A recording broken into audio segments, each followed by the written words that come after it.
Bercerita. Assalamualaikum Adik-adik. Ya, pernah dengarkan cerita rakyat yang terkenal di Indonesia? Ya, Indonesia kan terkenal dengan dongeng rakyat yang melegenda. Ya, setiap daerah Indonesia pasti memiliki cerita dongengnya. Ya, kali ini Adik-adik bercerita setiap hari Rabu dan Minggu mengusung tema bercerita dongeng. Ya, dan setiap hari Kamis bercerita membahas sejarah atau keislamian. Halo, bersama bercerita ingin bercerita dongeng rakyat yang berjudul Lutung Kasarung. Lutung Kasarung merupakan salah satu cerita pantun dari Jawa Barat. Cerita ini mengisahkan perjalanan seorang pemuda tampan dari Kayangan bernama Guru Minda yang dikutuk ke bumi menjadi seekor lutung yang tersesat di hutan bertemu dengan seorang putri bernama Purbasari. Alkisah, di Jawa Barat terdapat sebuah kerajaan bernama Pasir Batang yang dipimpin oleh seorang raja yaitu Prabu Tapa Agung.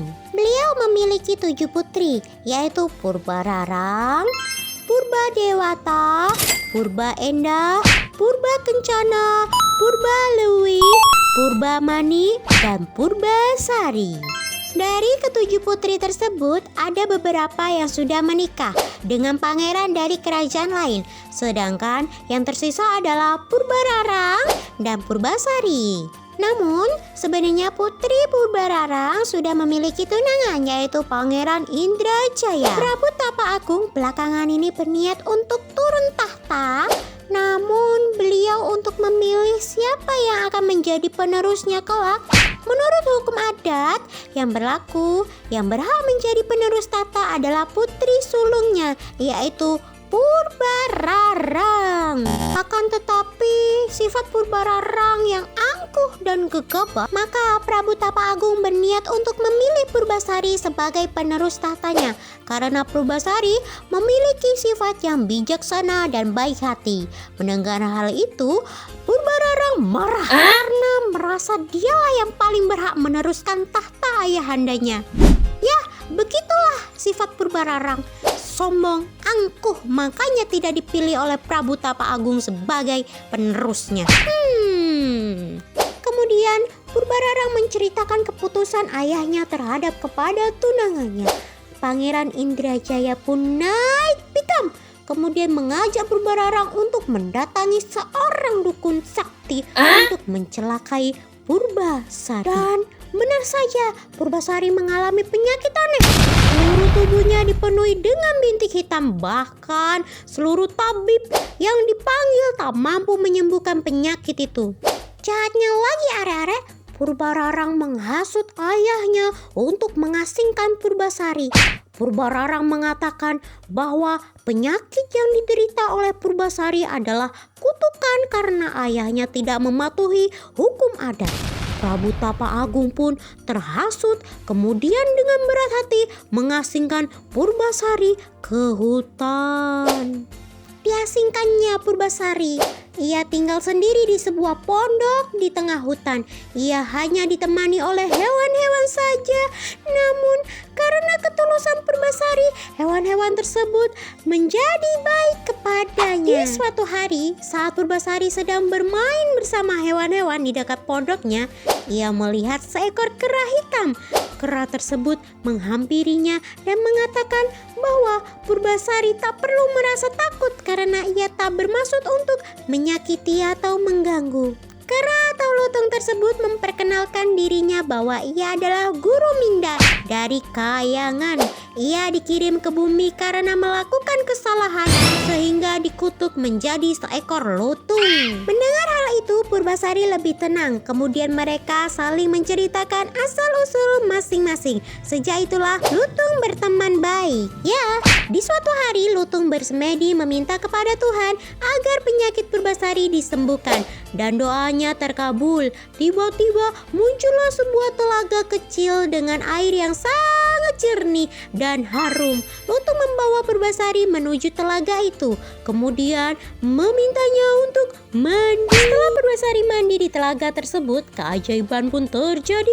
Penyakit Purbasari menghilang dan kembali ke wajah aslinya yang cantik jelita. Purbasari sangat bahagia dan berterima kasih kepada Lutung karena sudah menyembuhkan penyakitnya. Sejak itulah Purbasari hidup bersama dan saling menyayangi. Suatu hari, Patiwa Batara Lengser menjenguk Purbasari. Ia sangat terkejut melihat Purbasari sudah sembuh seperti semula. Ia diutus oleh Prabu Tapa Agung untuk menjemput Purbasari agar kembali ke istana. Akhirnya Purbasari kembali ke istana berserta Lutung. Semua warga istana bersuka cita dengan kedatangan Purbasari kecuali Purbararang dan tunangannya. Ya, karena merasa terancam, Purbararang memohon kepada ayahnya untuk mengadakan sayembara memasak dan panjang rambut untuknya dan Purbasari, dan permintaan pun dikabulkan. Sayembara pertama adalah memasak.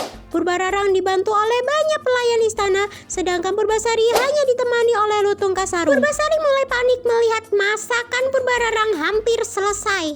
Akhirnya, Lutung memanggil bidadari kayangan untuk turun ke bumi, membantu Purbasari tanpa sepengetahuan siapapun. Dan benar saja, berkat bantuannya, Purbasari bisa menyelesaikan sayembara masak lebih dulu. Masakannya pun lebih lezat dari masakan Purbararang. Purbasari dinyatakan sebagai pemenang dalam sayembara masak ini. Kemudian perlombaan yang kedua yaitu adu panjang rambut.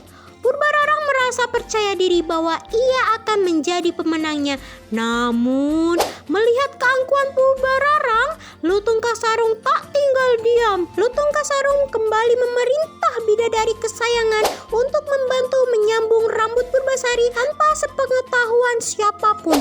Dan benar saja, Purbasari kembali menjadi pemenangnya. Purbararang tak kehabisan akal. Ia meminta ayahnya untuk mengadakan satu sayembara lagi, yaitu adu ketampanan calon suami. Dengan bangga Purbararang memperkenalkan Pangeran Indrajaya yang memang terkenal dengan ketampanannya. Lalu Purbasari tiba-tiba menarik Lutung Kasarung dan memperkenalkan sebagai calon suaminya. Semua orang tertawa mendengar hal itu. Lutung marah, kemudian memohon kepada Tuhan agar mengembalikan wujudnya seperti semula. Seketika itu juga Lutung Kasarung berubah menjadi Garuminda yang gagah dan tampan. Semua orang bengong melihatnya. Purbasari kembali menjadi pemenangnya. Sesuai dengan perjanjian, Purbararang dan tunangannya harus dipacung karena kalah. Namun, karena kebaikan hati Purbasari, ia tidak menghukum kakaknya.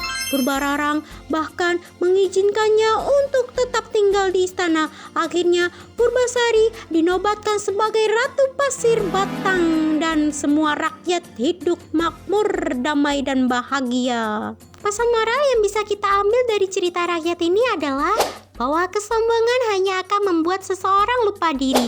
Sedangkan satu kebaikan akan mampu mengalahkan segalanya. Selalu tanam kebaikan ya Rere, karena buah dari kebaikan itu manis. Sampai sini dulu ya Rere.